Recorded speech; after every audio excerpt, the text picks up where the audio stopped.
యావత్ భారతదేశమంతా ఎప్పుడెప్పుడా అని ఎదురుచూస్తున్న తరుణం రాని వచ్చింది.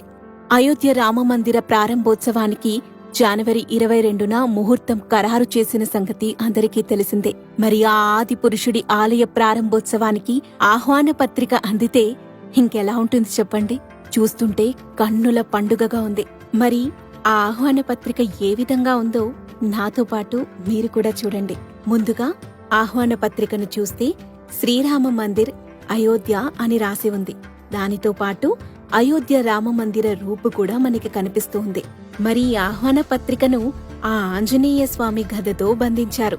ఈ ఆహ్వాన పత్రికను తెరిచి చూడగానే మనకి శ్రీరామచంద్రమూర్తి పట్టాభిషిక్తుడై దర్శనమిస్తాడు.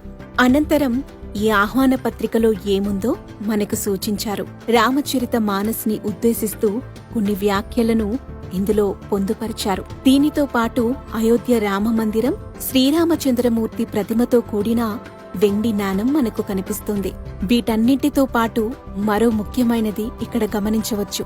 ఆ శ్రీరామచంద్రమూర్తి కదలాడినటువంటి ఆ మట్టిని కూడా ఒక సీసాలో పొందుపరిచి మనకు పంపించారు. ఎంత అదృష్టమో కదా. ఈ వీడియో చూస్తున్న మీరు కూడా అదృష్టవంతులే. మరి ఈ వీడియో చూస్తున్న వారందరికీ ఆ శ్రీరామచంద్రమూర్తి ఆశీస్సులు కలగాలని మనస్ఫూర్తిగా కోరుకుంటూ జై శ్రీరామ్.